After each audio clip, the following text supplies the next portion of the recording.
भगवते वासुदेवाय। तेन संसार पदवीमा अवश्यप्येत्य निवृत्तः प्रसंगिके कर्म दोषे सत असत मिश्रयोनिषु। तेना उससे संसार बार बार जन्म मृत्यु का पदवीमा मार्ग पथ अवश्य निरुपाय होकर अब ये भी भोगता है। अनिवृत्तः असंतुष्ट प्रासंगिक प्रकृति के संगति से उत्पन्न कर्म दोषे गलत कर्मों से सत अच्छा असत बुरा मिश्र मिला जुला योनिषु विविध योनियों में। अनुवाद तात्पर्य श्रील प्रभुपाद के द्वारा स्वामी श्रील प्रभुपाद की। अतः बद्ध जीव भौतिक प्रकृति के गुणों के साथ अपनी संगति के कारण उच्चतर तथा निम्नतर विभिन्न योनियों में देहांतर करता रहता है। जब तक वह भौतिक कार्यों से मुक्त नहीं हो लेता उसे अपने दोषपूर्ण कार्यों के फलस्वरूप यह स्थिति स्वीकार करते रहनी पड़ती है। तात्पर्य यहाँ पर कर्म दोषे का अर्थ है त्रुटिपूर्ण कर्मों से। यह इस संसार में अच्छा या बुरा जो भी कर्म किया जाता है उनको निर्देश करता है। वे भौतिक संसार के कारण कल्मष युक्त तथा त्रुटिपूर्ण होते हैं।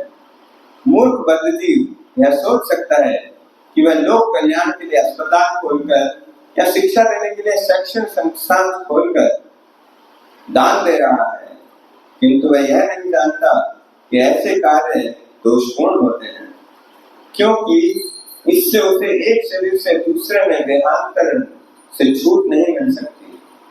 यहाँ स्पष्ट उल्लेख है सत असत मिश्र योनिषु। इसका अर्थ है इस संसार में अपने पुण्य कर्मों के लिए मनुष्य उच्च वंश में या उच्च लोकों में देवताओं के मध्य जन्म ले सकता है, किंतु उसका यह कार्य भी दोषपूर्ण है, क्योंकि इससे मुक्ति नहीं मिलती। उत्तम स्थान या उच्च कुल में जन्म लेने का अर्थ यह नहीं होता कि इससे संसारिक क्लेशों अर्थात जन्म मृत्यु जरा तथा व्याधि के कष्टों से बचा जा सकता है। बद्ध जीव प्रकृति के सम्मोह के वशीभूत होकर यह नहीं समझ पाता कि इंद्रिय तृप्ति के लिए जो भी कार्य किया जाता है वह दोषपूर्ण होता है। केवल भगवान की भक्ति के लिए किए जाने वाले कार्य उसे दोषपूर्ण कर्म के फल से छुटकारा दिला सकते हैं। क्योंकि वह ऐसे दोषपूर्ण कार्य बंद नहीं करता, इसलिए उसे शरीर बदलने पड़ते हैं, कभी उच्च तो कभी निम्न। यह संसार पदवी कहलाता है, जिसका अर्थ है यह जगत जिससे छुटकारा नहीं है। जो मनुष्य मुक्ति की कामना करता है उसे अपने कर्म भक्ति के लिए करने होंगे, इसका कोई विकल्प नहीं है। ओम अज्ञानतिमिरन्धस्य ज्ञानाञ्जनाशलाकया चक्षुरुन्मीलितं येन तस्मै श्रीगुरवे नमः।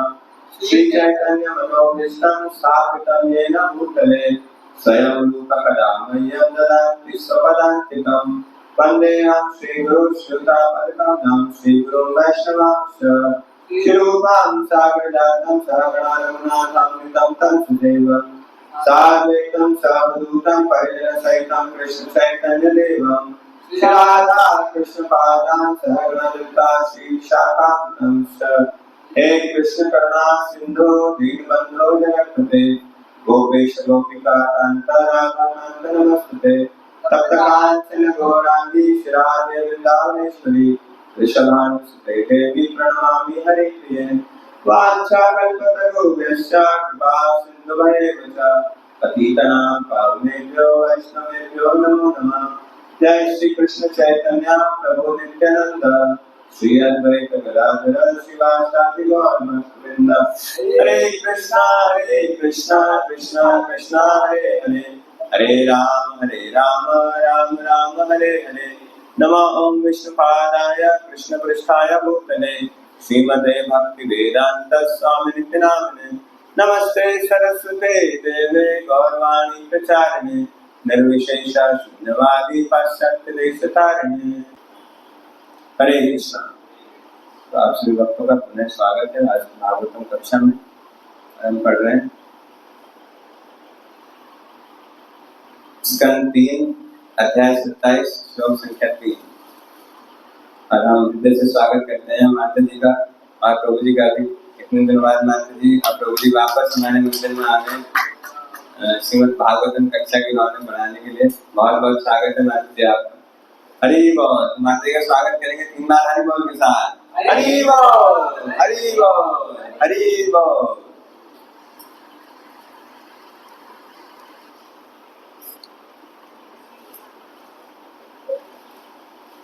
तो यहाँ बताया जा रहा है बच्ची भौतिक प्रकृति के गुणों के साथ अपनी संगति के कारण उच्चतर तथा निम्नतर विभिन्न योनियों में देहांतर करता रहता है। तो ये प्रसंग चल रहा है जहाँ पर कपिल देव अपनी माता देवहूति को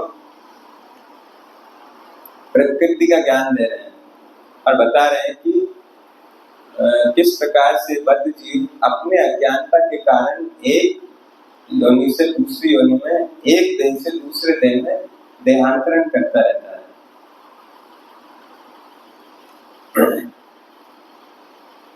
तो यहाँ प्रभुपाद जी पद में लिखते हैं, बद्ध जीव प्रकृति के सम्मोह के वशीभूत होकर यह नहीं समझ पाता कि इंद्रिय तृप्ति के लिए किया गया कोई भी कार्य दोषपूर्ण होता है, या इंद्रिय तृप्ति के लिए किया गया जो भी कार्य इंद्रिय तृप्ति के लिए किया जाता है वो दोषपूर्ण होता है।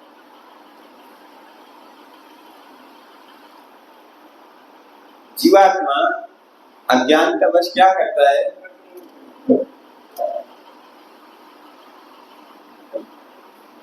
कुछ भी कार्य करके अपनी इंद्रिय तृप्ति करना चाहता है। उसको ये लगता है कि मेरी जो भी इच्छा है अगर वो पूरी हो जाएगी तो मैं सुखी हो जाऊंगा। बेसिकली वो सुखी होना चाहता है, खुश होना चाहता है, आनंद में आना चाहता है। और अज्ञानतावश वो यह सोचता है कि अगर मेरी अभिलाषा या मेरी इच्छा, मेरी डिजायर पूरी हो जाएगी तो मैं खुश हो जाऊंगा। सपोज मुझे भूख लगी है और मुझे बढ़िया से स्वादिष्ट प्रसाद मिल जाए तो मैं खुश हो जाऊंगा।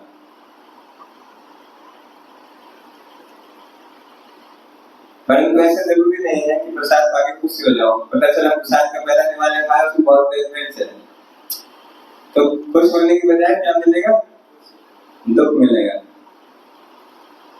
परंतु फिर भी मैं प्रयास अवश्य करूंगा कि कहीं ना कहीं से मुझे कुछ अच्छा प्रसाद मिल जाए तो मैं प्रसन्न हो जाऊं, क्योंकि मुझे ऐसा लगता है कि प्रसाद से मैं खुश हो सकता हूँ। जैसे ही मेरी कोई अभिलाषा, मेरी इच्छा, मेरी डिजायर पूरी होगी तो वो मुझे खुशी देगी। और डिजायर कैसी है, अपनी इंद्रिय तृप्ति करने की डिजायर है। प्रभुपाद यहाँ पे लिख रहे हैं कि इंद्रिय तृप्ति के लिए किया गया कोई भी कार्य दोषपूर्ण होता है, उसमें कोई ना कोई दोष है। क्या दोष है इंद्रिय तृप्ति के लिए किया गया कार्य में? ये दोष है कि it leads to frustration, it leads to misery. कहीं ना कहीं किसी न किसी लेवल पे जाकर जो भी इंद्रिय तृप्ति के लिए किया गया कार्य है उससे फ्रस्ट्रेशन आएगा या उससे दुख प्राप्त होगा। हमारी इच्छाओं को पूरा करने के लिए कई तरीके। सपोज जैसे मैं अमीर बनना चाहता हूँ तो मेरे पास 2 ऑप्शन है। एक तो मैं मेहनत करके पैसे कमाऊं और खूब सारे पैसे कमा के अमीर बन जाऊं, दारू की तरह। और दूसरा ये है कि बैंक लूट लो जाके, एक दिन रात को बैंक का ताला तोड़ो और खूब सारे पैसे बैंक में, तो बैंक लूट लो तो भी अमीर बन जाऊंगा। बट क्या बैंक का ताला तोड़ के अमीर बनना मुझे सुख देगा? नहीं सुख देगा। क्यों? क्योंकि बहुत सारी पुलिस पीछे पड़ जाएगी, रिपोर्टिंग हो जाएगी और बैंक वाले मुझे ढूंढेंगे कौन लेगा हमारे पैसे। तो मैं पैसा आने के बाद भी मेरी इच्छा क्या थी, पैसा प्राप्त करने की, परंतु पैसा प्राप्त करने के बाद भी मैं सुखी नहीं हो पा रहा। जबकि सोचा तो मैंने था कि पैसा मिल जाएगा तो मैं बहुत सुखी हो जाऊंगा, परंतु पैसा प्राप्त करने के बाद भी मैं सुखी नहीं हो रहा। तो अपनी इच्छा की पूर्ति करके सुख प्राप्त करने का प्रोसेस हमारे वेदों में दिया गया, क्योंकि एक जीवात्मा की इच्छा रहती है सुखी होने की, तो वेद या शास्त्र हमें हेल्प करते हैं उसमें। तो वेदों का जो कर्म कांड सेक्शन है वो ये बताता है कि आप कुछ इंद्र तृप्ति करके सुखी होना चाहते हो तो उसके लिए ये प्रोसेस है। आप बहुत सारा धन कमाना चाहते हो तो ये करो, इस देवता की पूजा करो, इस देवी की पूजा करो, आपको धन प्राप्त हो जाएगा। That is right process. और जो धन प्राप्त होगा उससे आप कुछ समय तक सुख भी भोग सकते हो। या सपोज आप भारत के प्रधानमंत्री बनना चाहते हो या राजा बनना चाहते हो तो ये प्रोसेस फॉलो करो, ये यज्ञ करो, उस यज्ञ को करने से आपको ख्याति प्राप्त होगी और आप एक दिन राजा बन जाओगे। या आपको उसमें भी सेटिस्फैक्शन नहीं है, आप बोलोगे पूरे पृथ्वी का राजा बनना चाहता हूँ, तो ठीक है आप ये प्रोसेस फॉलो करो कर्मकांड का, और इस प्रोसेस से आप पूरे पृथ्वी का राजा बन जाओगे। आप बोलो नहीं पृथ्वी का राजा नहीं, मुझे तो पूरे ब्रह्मांड का राजा बनना, मैं तो ब्रह्मा जी की पोजीशन लेना चाहता हूँ। तो कर्मकांड में बताते हैं ब्रह्मा जी की पोजीशन के लिए आपको 100 अश्वमेध यज्ञ करने पड़ेंगे, 100 दिनों तक ब्रह्मचर्य का पालन करना पड़ेगा। आप ये सब फॉलो करो तो आपको ब्रह्मा जी की पोजीशन मिल जाएगी। So for every desire, how to fulfill it, to grab the happiness, कर्मकांड में मेंशन है कैसे किया जाए। परंतु जो भी कार्य हम करेंगे उसके लिए नियत कंडीशन है कि वो दोषपूर्ण है। और दोष क्या बताया मैंने? दोष है कि it leads to frustration, it leads to misery. किसी न किसी स्टेज पे जाकर उससे दुख अवश्य प्राप्त होगा और मिजरी अवश्य प्राप्त होगी, क्योंकि ये जगत है दुखालय में शाश्वत। जो भी हम कार्य करेंगे उससे दुख प्राप्त होगा और अशाश्वत होगा, थोड़े समय बाद वो खत्म हो जाएगा।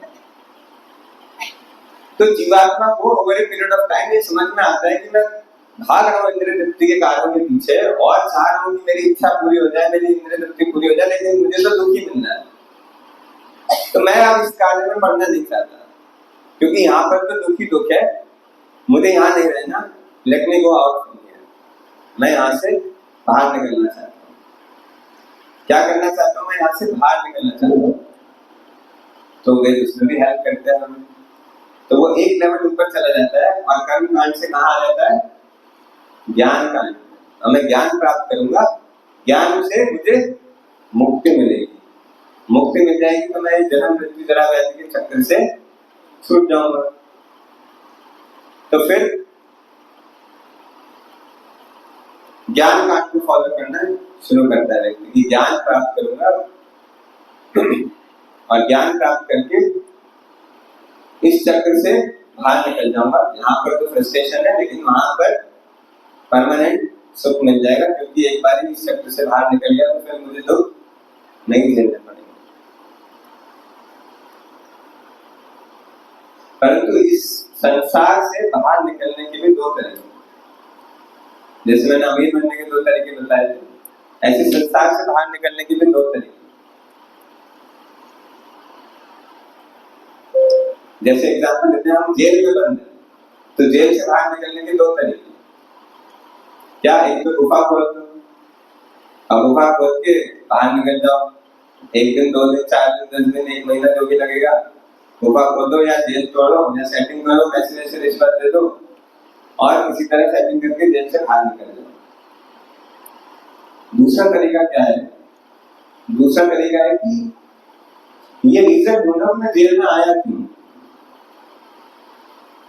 और अगर ये रीजन मिल जाए कि मैं जेल में क्यों आया, क्या रीजन जेल में आने का?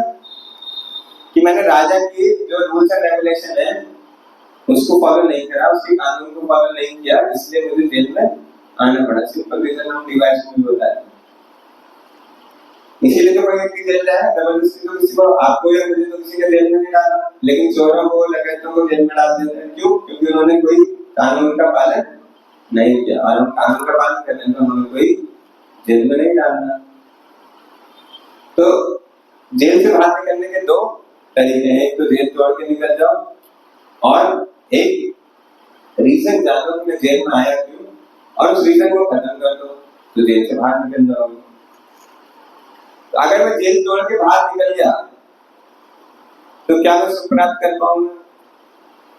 अब तो पुलिस और ज्यादा पीछे पड़ जाएगी मेरे और वो ढूंढेगी दिन रात मुझे, और अगर दोबारा पकड़ा गया तब की बात तो तिहाड़ जेल सीधा और भी कड़ी मुश्किल जगह पर मुझे रखा जाएगा कि अब की बार तोड़ के ना भाग जाए और ज्यादा मुझे दंड दिया जाएगा कि जेल तोड़ के भागा कैसे। परंतु अगर मैंने ये जानने का प्रयास किया कि मैं जेल में इस कानून को तोड़ने की वजह से आया था और मैं सिंपली जेल में बैठ के एक लेटर लिखूं राजा जी को कि राजा देखो मैं समझ गया कि मैंने ये गलती की थी और मुझे आपको सरेंडर रहके मैं अपना जीवन बिताना चाहता हूँ। एक बार मैंने गलती कर दी लेकिन मैं प्रॉमिस करता हूँ कि अब दोबारा ये गलती कभी नहीं करूंगा, तो प्लीज कंसिडर माई एप्लीकेशन और आप मुझे जेल से बाहर निकाल दीजिए, मैं सुखपूर्वक आपकी सेवा में जीवन बिताना चाहता हूँ। तो अगर ये मैसेज या एक लेटर राजा के पास जाएगा तो राजा क्या करेगा? राजा बोलेगा देखो भाई है तो कैदी लेकिन बातें बड़ी अच्छी लिख रहा है, तो वो अथॉरिटी को बोलेगा जो जेल की अथॉरिटी है कि आप जरा इसके ऊपर ऑब्जर्वेशन रखो, क्या ये ठीक प्रकार से कार्य कर रहा है नहीं कर रहा है, इसका बिहेवियर ठीक है या नहीं है, या सिर्फ बातें ही कर रहा है लेकिन सिर्फ ओरल प्रॉमिस है, कुछ प्रैक्टिकल प्रॉमिस नहीं है। तो वो जेलर को बोलेगा कि जेलर जरा ध्यान रखो इसकी रिपोर्ट मुझे दो कैसा है, फिर हम कंसिडर करेंगे क्या करता है क्या नहीं करता है। तो जेलर क्या करेगा और वो व्यक्ति क्योंकि सरेंडर हो चुका है एक्चुअली में, तो वो अच्छा कार्य करना शुरू करेगा, सबको बताएगा देखो मैंने तो लेटर भेजा है राजा के पास, मैं सरेंडर हूं, मुझे अपनी गलती का एहसास हो गया, अब मैं दोबारा ये गलती नहीं करना चाहता। जेलर भी ध्यान रखेगा कि देखो इस व्यक्ति को अब ये तो सारे कार्य अच्छे से कर रहा है और जब वो अच्छे से कार्य करने लगेगा तो जेलर उसको आइडल बना देगा, तो देखो सारे कैदी मिलके देखो इस व्यक्ति को ये कितने अच्छे से कार्य कर रहा है जेल में रहने के बाद में, तुम सारे नालायक हो, तुम अच्छे से कार्य नहीं कर रहे, ये देखो ये सरेंडर है राजा को लेकिन तुम सरेंडर नहीं हो, तो सीखो इससे, इसे सरेंडर होना चाहिए। और उसको जेलर से फैसिलिटेशन मिलना शुरू हो जाएगा और जेलर बोलेगा जाओ इधर जाके क्लास लेके आओ कि कैसे सरेंडर होना चाहिए, उधर जाओ उस वाले सेल में जाके क्लास लेके आओ कैसे सरेंडर होना चाहिए, और वो भी सब जगह जाके प्रचार करेगा कि अपनी गलती मान लो, राजा को सरेंडर कर लो, जल्दी निकल जाओगे यहाँ से बाहर। राइट और रॉन्ग? ऐसी होगा। तो अगर इस एनालिसिस को हम अपने जीवन में लगाएंगे तो हम भी इस जेल में फंसे हुए हैं। और जेल तोड़ के भागने का क्या मतलब है? जेल तोड़ के भागने का मतलब है नेगेटिव तरीके से मुक्ति प्राप्त करना, जिसको शास्त्र में बोला गया सायुज्य मुक्ति। सायुज्य मुक्ति मतलब मैं भगवान के फेवर में नहीं होके, भगवान को सरेंडर ना होके इस जन्म मृत्यु जरा व्याधि के चक्र से बाहर निकलना चाहता हूँ। मतलब मैं राजा को सरेंडर नहीं हूँ लेकिन इससे बाहर निकलना चाहता हूँ, मैं खुद ही राजा बनना चाहता हूँ। अहम ब्रह्मास्मि, मैं खुद ही राजा बनना चाहता हूँ। That is the negative way of getting out of this prison house. But positive तरीका क्या है? मैं राजा को सरेंडर करूंगा और भगवान को बोलूंगा कि भगवान मुझसे गलती हो गई, मेरे अज्ञानता में मैंने ये पाप कर दिया, आपका कानून का उल्लंघन कर दिया, परंतु अब मैं उस कानून का पालन करना चाहता हूँ और आपको सरेंडर होकर अपने जीवन भर आपकी सेवा करना चाहता हूँ। आप प्लीज कंसिडर करिए मेरी एप्लीकेशन।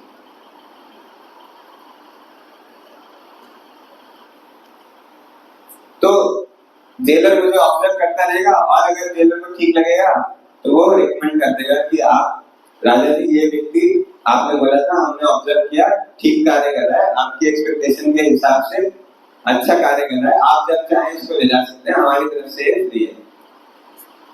और फिर एक दिन राजा का मैसेज आया कि मुझे एक अच्छे सर्वेंट की आवश्यकता है, and that servant on that day will be sent to the king directly. क्यों? क्योंकि ट्रेन हो गया अच्छे से, अभी उसने सरेंडर कर दिया और ट्रेन हो गया। तो ऐसे हम जिस दिन सरेंडर कर लेंगे, भगवान से प्रेम करना सीख जाएंगे, भगवान की सेवा करना सीख जाएंगे विदाउट एनी क्वेश्चन, तो फिर भगवान एक दिन हमें यहाँ से बाहर निकाल देंगे और सीधा अपनी सेवा में बुला लेंगे। इसलिए भक्ति की परिभाषा में बोला गया, अन्याभिलाषा शून्यम ज्ञान कर्म अनावृतम। कर्म और ज्ञान से अनावृत होकर हम कहाँ पहुंचते हैं? भक्ति पे पहुंचते हैं। When you surrender to the Lord, you surrender to the King. That means it's the beginning of your devotional life. आपकी भक्ति की शुरुआत हो गई है। The moment you surrender to Krishna, that means आप भक्ति करने के लिए, भक्ति करने की शुरुआत कर चुके हो। अब भक्ति होती कैसे? भगवान से प्रेम करके, भगवान की सेवा करके। So that is why Prabhupada use करते हैं word loving devotional service, प्रेममयी सेवा। अच्छा, प्रेममयी सेवा की आवश्यकता क्यों है? खाली सेवा ही करते थे। प्रेममयी सेवा की आवश्यकता इसलिए है क्योंकि अभी तक हमें ये पता है कि राजा है और राजा हमें बाहर निकालेंगे जेल से, परंतु उस राजा के अलावा किसी और से हमारा कोई संबंध नहीं है और हम उस राजा के संबंध को भूले बैठे और उस राजा से वापस अपने संबंध को जोड़ना चाहते हैं। इसलिए लविंग डिवोशन सर्विस, क्योंकि कोई भी संबंध स्थापित करने के लिए वहां प्रेम की आवश्यकता होती है। बिना प्रेम की कोई संबंध नहीं होता इस दुनिया में, इस भौतिक जगत में नहीं होता, तो भगवान से कैसे हो सकता है? अपने किसी भी परिवार के सदस्य से अगर आपको संबंध स्थापित करना है तो प्रेम आवश्यक है। The main ingredient is love. तो जब तक हम भगवान के आदान प्रदान में, भगवान से आदान प्रदान में प्रेम नहीं लेके आएंगे, तब तक हमारा उनसे संबंध स्थापित नहीं होगा, प्रगाढ़ नहीं होगा संबंध, और हम ठीक प्रकार से उनकी सेवा नहीं कर पाएंगे। और जब तक संबंध स्थापित नहीं होगा, संबंध में प्रेम नहीं आएगा, तब तक भगवान भी हमें अपने पास बुलाने वाले नहीं है। इसलिए ये सारे शास्त्र हमें स्टेप बाय स्टेप करके भक्ति योग तक ले जाना चाहते हैं, भक्ति के प्रोसेस तक ले जाना चाहते हैं कि कर्म से ऊपर उठ के ज्ञान में आए, व्यक्ति ज्ञान से ऊपर उठकर भक्ति में आए और भक्ति में आकर अपना प्रेम का संबंध भगवान से एस्टैब्लिश करें। श्री भगवान की अगर की। तो ये प्रेम का संबंध एस्टैब्लिश करने के लिए इतने सारे वेद शास्त्र बनाए गए, और हम क्या करते हैं? अज्ञानतावश इन वेद शास्त्रों में कंफ्यूज हो जाते हैं और इनके पर्पस को भूल जाते हैं। इनका पर्पस सिर्फ हमें जिस भी पोजीशन पे आज हम हैं वहां से उठाकर हमें प्रेम में भक्ति के लेवल तक ले जाने का है। और जितने भी प्रमाणिक गुरुजन हैं उनका भी आने का पर्पस यही है सर, कि किसी तरह से हमें भक्ति में प्रोसेस में लगाकर भगवान की प्रेम में सेवा करना सिखाए। और हम सारे लोग इतने फॉर्चुनेट हैं कि हम लोग श्री प्रभुपाद जी के टच में आ गए और श्री प्रभुपाद और इस्कॉन के टच में आ गए, जिससे कि हमें सीधा लविंग डिवोशनल सर्विस सिखाया जाता है। लविंग डिवोशनल सर्विस का सिखाया ही नहीं जाता, लविंग डिवोशनल सर्विस का एक्सपीरियंस दिया जाता है, हैंड ऑन एक्सपीरियंस। और जितने भक्त इस्कॉन से जुड़े यहाँ बैठे होंगे उनके जीवन में वो देख पाते होंगे कि कैसे हमें प्रेममयी सेवा का आनंद प्राप्त होता है। आज मैं सुबह देख रहा था मंगल आरती में पूरा भाग खड़ा होता है, इतने सारे भक्त आए थे मंगल आरती में। क्या है ऐसा जो मंगल आरती में उन्हें खींच के ला रहा है? हमने तो फोन नहीं किया, आपने सबको फोन किया था, आपको कल आना है फेस्टिवल है, मैंगो फेस्टिवल तक पाम मिलेगा आ जाओ। क्या हमने कुछ दिया क्या उन्हें यहाँ पे? नहीं दिया। भीड़ भाड़ में, गर्मी में सब मंगल आरती अटेंड करें, क्यों? Because they get something out of it. कुछ तो मिल रहा है ना, कुछ तो स्वाद मिल रहा है, तभी तो आ रहा है व्यक्ति रोज, बिना बुलाए आ रहा है। रिश्तेदार फोन करते रहता है, हमारे घर आ जाओ, हमारे बेटे का मुंडन है, शादी है, आदमी अरे यार कौन जाएगा, छोड़, ये पापा को देना पड़ेगा, फॉर्मेलिटी क्या करनी है, ऑफिस का काम है, इसका काम है, उसका काम है, कोई जाना नहीं चाहता। लेकिन जो भक्ति का एक्सपीरियंस मिल गया, जिसको भक्ति का टेस्ट मिल गया, उसको फिर फोन करने की आवश्यकता नहीं है, इनविटेशन देने की आवश्यकता नहीं है, सेल्फ मोटिवेट होके वो आएगा भगवान की प्रेम में सेवा का एक्सपीरियंस लेने के लिए। मंगल आरती तो घर में भी कर सकते हैं, टीटी हमारे घर पे भी हो सकता है, लेकिन वो आनंद जो भक्तों के साथ मंदिर में मंगल आरती करने में, नाचने में आ रहा है, वो आनंद घर पे नहीं आ रहा है। तो इसलिए घर पे टीटी होते हुए भी, घर पे सारा प्रोसेस पता होते हुए भी बाद में भाग रहा है मंदिर, क्यों? क्योंकि डिवोशनल सर्विस का टेस्ट मिल रहा है। प्रिय श्री प्रभुपाद की हमारे पर असीम कृपा है कि प्रभुपाद जी ने ना केवल अपने शास्त्रों, अपने बुक्स के थ्रू हमें इस देश के बारे में बताया, बल्कि ऐसा एक एनवायरनमेंट क्रिएट किया, ऐसी एक संस्था क्रिएट करी जहाँ पर हम हैंड्स ऑन एक्सपीरियंस ले सकते हैं उसका।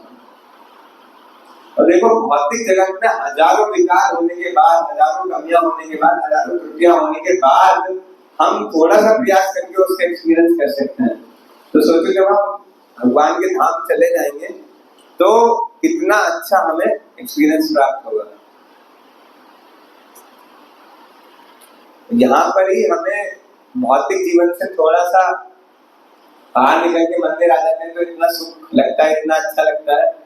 तो अगर हम भगवान के धाम चले गए तो सोचो वो एक्सपीरियंस कैसा होगा। तो इसलिए भगवान भगवद गीता में कहते हैं कि मेरे धाम आने के बाद कोई वापस नहीं जाता, क्योंकि जिसने एक बार वो एक्सपीरियंस कर लिया, जिसने एक बार उसका टेस्ट ले लिया, वो कौन ऐसा मूर्ख होगा जो उसको छोड़ के वापस आएगा यहाँ पे मृत्यु लोक में। यहाँ तो फ्रस्ट्रेशन ही फ्रस्ट्रेशन है अगर हम इंद्रिय तृप्ति के कार्य करना शुरू करते हैं। तो देखो इंद्रिय तृप्ति करने के लिए अगर आप सुबह सुबह उठते हो तो फ्रस्ट्रेशन हो जाती है, परंतु भगवान की मंगल आरती करने के लिए सुबह उठ के आ रहे हो तो फ्रस्ट्रेशन वाली टेस्ट मिल रहा है। तो ऐसा नहीं कि वेद शास्त्र जो भी कुछ बता रहे हैं वो गलत है, परंतु हम उसको इम्प्लीमेंट करके नहीं देखते। The moment we try and implement it as it is, it gives you result. Immediately आप देख सकते हो, कहीं दूर जाने की आवश्यकता नहीं। कहते हैं दर्शन शास्त्र, दर्शन नहीं है, दर्शन साक्षात हो जाते हैं, थोड़ा सा इम्प्लीमेंट करने की आवश्यकता है बस। This is not philosophy, this is practical, and Prabhupada has made it practical for all of us. कि आओ यहाँ पे प्रैक्टिस करके देखो, चेंज नहीं लग रहा तो बताओ। And everybody can feel it. हो सकता है किसी को 2% फील होता हो, किसी को 20% फील होता हो, लेकिन फील सबको होता है, इसीलिए लोग आते भी हैं और इस भक्ति प्रोसेस को सिंसियरली पालन भी करना चाहते हैं। नहीं तो कोई पैसे तो दे नहीं रहा, लोग पूछते हैं कितने पैसे मिलते हैं आपको इस बात में। अब उन मूर्खों को कोई कैसे बताए कि सर पैसा ही सब कुछ नहीं दे सकता। पैसा तो फ्रस्ट्रेशन ही देता है, दुख ही देता है, लेकिन पैसे से ऊपर ऐसा और कुछ भी है जिसको एक्सपीरियंस करके व्यक्ति अपने जीवन में कुछ अलग प्राप्त कर सकता है, जिसका एक्सपीरियंस अभी हमने इस भौतिक जगत में कभी किया नहीं। That is the nectar of devotion. वो भक्ति का रस है।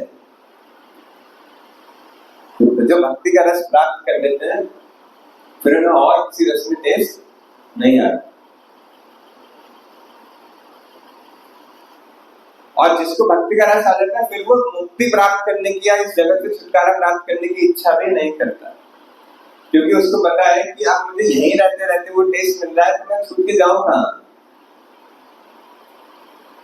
और भक्ति का रस प्राप्त करने की पहली कंडीशन ये थी कि भगवान को सरेंडर करना है।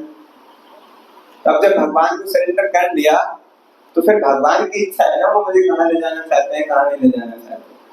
मुझे यहीं रखना चाहते हैं या अपने पास ले जाना चाहते हैं। तो भगवान बोले देखो भाई ये जेल में रहता है लेकिन बहुत अच्छी प्रीचिंग कर रहा है, सारे कैदियों को इसने हार्ट ट्रांसफॉर्म कर दिया, let it be preaching there. तो 4 करोड़ लोगों ने हरे कृष्ण सेंटर में 1000 करोड़ बना दिए, 4 करोड़ लोगों को हरे कृष्ण सेंटर में रखो, अब वही 1000 करोड़ में क्या करेंगे गोलों में आगे, है ना। सो भगवान विल डिसाइड कि हमें करना क्या है, हमें कहाँ रहना है। तो अन्य अभिलाषा सुनने का मतलब अभिलाषा गोलोक जाने की भी नहीं है, अभिलाषा है भगवान को सरेंडर करके सेवा करने की। जहां आप सेवा करवाओगे मैं वहां सेवा करने के लिए तैयार हूं। मेरे अंदर कोई अभिलाषा नहीं, मेरी अभिलाषा ये कि आप मुझे किसी तरह से स्वीकार कर लो, that's it. That is favourable loving devotional service. तो वो बता रहे प्रभुपाद जी कि अगर कोई फेवरेबल लविंग डिवोशनल सर्विस को प्राप्त कर लेता है तो फिर उसको कुछ और करने की आवश्यकता नहीं है, वो सारी स्टेजेस से ऊपर उठ जाता है। और अगर स्टेजेस को ठीक प्रकार से समझेंगे तो बनाए गए सारे स्टेजेस इसीलिए कि धीरे धीरे धीरे धीरे मनुष्य को अज्ञानता से दूर करके उसको स्टेजेस में आगे बढ़ाया जाए, जिससे कि वो अपने लक्ष्य को प्राप्त कर सके। इस जीवन में जो वो प्राप्त करने के लिए मनुष्य का जीवन जो दिया गया उसको प्राप्त कर सके। इसीलिए यहाँ पर बता रहे कर्म दोष का अर्थ है त्रुटिपूर्ण कर्मों से।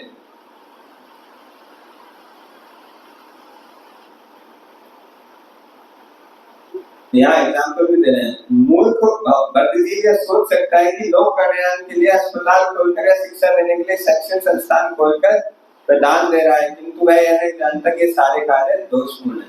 तो सोसाइटी के लिए, समाज के लिए कुछ भी कर ले वो सब दोषपूर्ण ही रहेगा, उसमें अल्टीमेटली फ्रस्ट्रेशन आएगा ही आएगा। परंतु भक्ति एक ऐसा प्रोसेस है जिसमें कभी कोई फ्रस्ट्रेशन नहीं आता। आपने किसी को भक्त बनाने का प्रयास किया, अभी बन गया तो बहुत अच्छी बात है, आपको सुझाव नहीं बना तो कोई बात, किसी और को ट्राई करो, देयर इज नो फ्रस्ट्रेशन, क्योंकि आपने जो एफर्ट किया उससे आपको टेस्ट मिल रहा है, रिजल्ट से टेस्ट नहीं मिल रहा। भौतिक जगत में जितने भी कार्य हैं वो रिजल्ट से टेस्ट देते हैं, वो भी टेम्परेरी, लेकिन डिवोशनल सर्विस एफर्ट से टेस्ट देता है।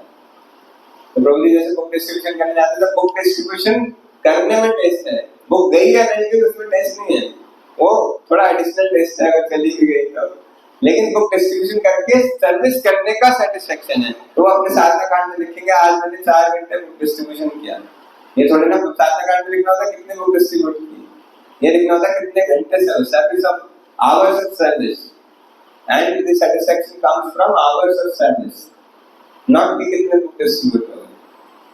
So result से satisfaction नहीं है, effort से satisfaction है। The time you have invested in devotional service वो satisfaction देता है। तो इसलिए डिवोशनल प्रोसेस जो है वो इतना ब्यूटीफुल प्रोसेस है, जो भी इसको अडॉप्ट करने का प्रयास करता है, अपने जीवन में लाने का प्रयास करता है, उसका जीवन ही बदल जाता है। फिर लोग कहते हैं प्रभु जी आपका चेहरा बड़ा चमकता है, कौन सी फेयर एंड लवली लगाते हो आप? प्रभु जी कोई फेयर एंड लवली नहीं लगाते, माता जी भी कोई फेयर एंड लवली नहीं लगाती, सिर्फ उन्होंने डिवोशनल टेस्ट लेना जीवन में शुरू किया है। और जैसे ही व्यक्ति डिवोशन शुरू करता है वैसे ही उसके जीवन की जितने भी फ्रस्ट्रेशन है, जितनी भी दिक्कतें हैं, जितनी भी प्रॉब्लम्स हैं, वो सब ऑटोमेटिकली दूर हो जाती है।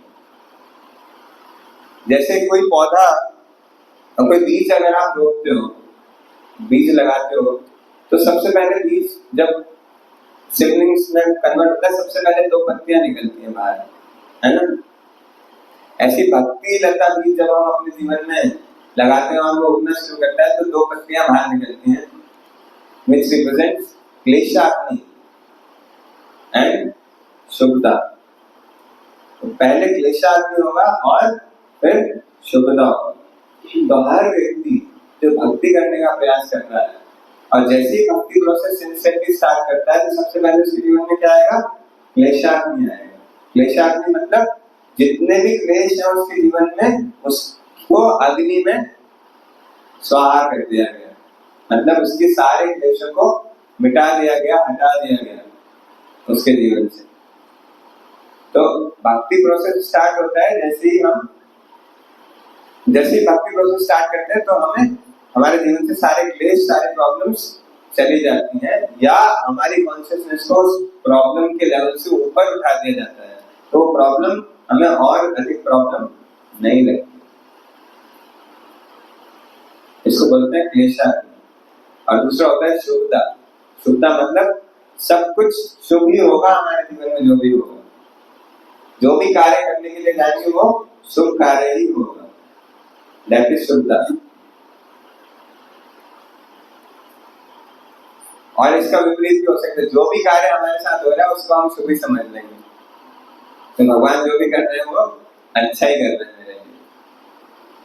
तो अगर बीमार भी पड़ गया तो उसका ठीक है, कुछ तो रिएक्शन होगा, किसी जन्म में भोगो लो और उसको भोग के वापस भगवान धाम चले जाओ। तो भगवान अगर कुछ कर रहे हैं तो सोच समझ के कर रहे होंगे। हाँ, ध्यान अवश्य रखना चाहिए, ऐसा नहीं कि हम छोड़ देंगे भगवान के ऊपर सब कुछ की, भगवान ठीक है मैं कुछ अफेक्ट नहीं करूंगा, आप जो चाहते हो कर लो, अपनी तरफ से पूरा एफर्ट करना चाहिए, लेकिन जो भी है वो मेरे शुभ के लिए ही हो रहा है मेरे जीवन में, ये अंडरस्टैंडिंग मन का होना चाहिए। तो जब ये दो चीजें आ जाती है तो हमारी भक्ति की शुरुआत हो गई, तो हमारी भक्ति की प्रोग्रेस इससे पता चल जाती है। तो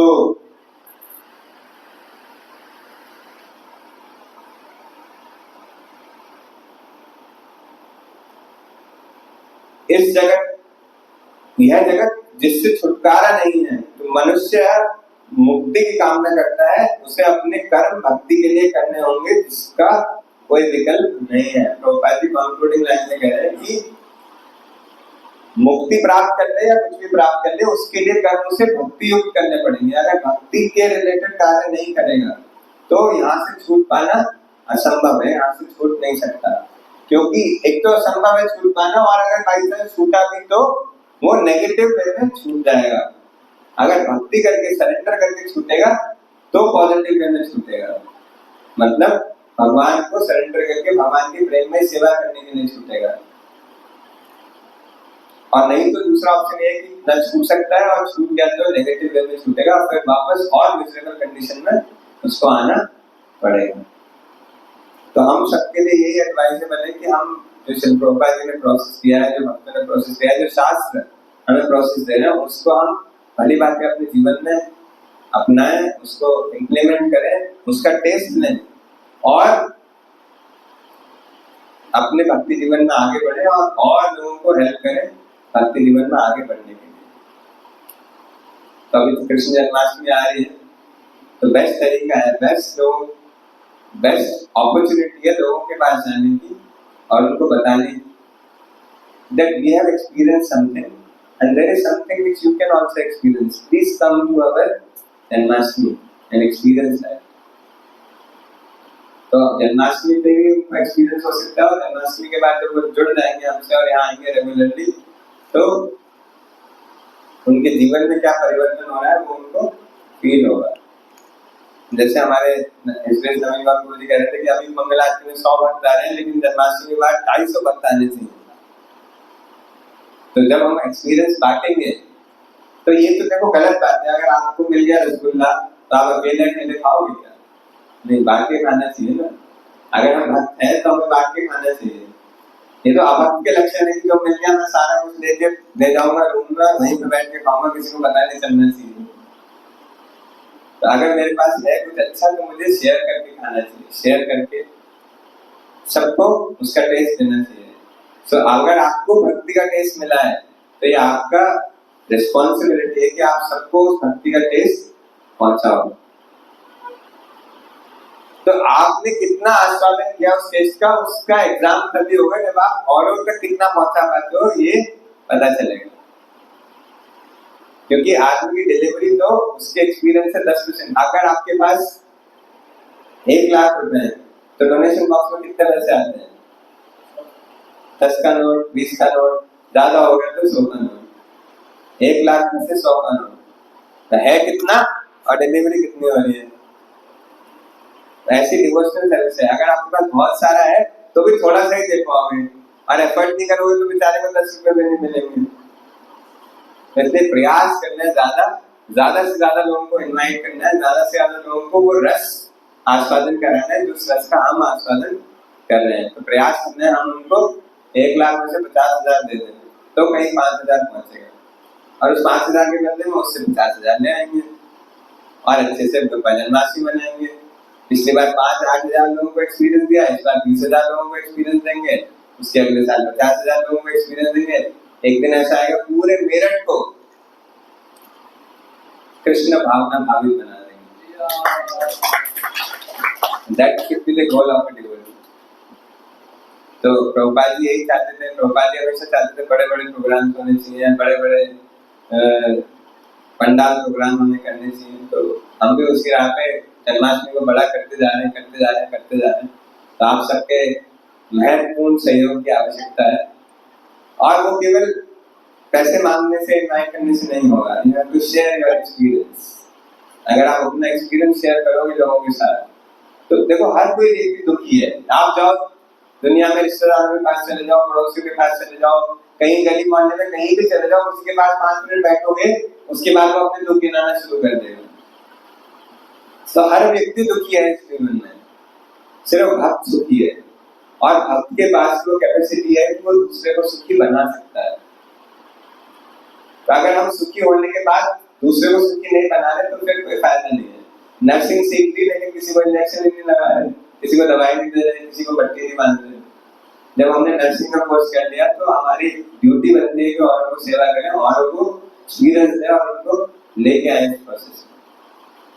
तो 1 महीना है हमारे पास, 1 महीना 10 दिन, 1 महीना 8 दिन, जितना हो सकता है उतना प्रयास करिए, ज्यादा से ज्यादा लोगों को इनवाइट करिए और जन्माष्टमी फेस्टिवल को सफल बनाइए।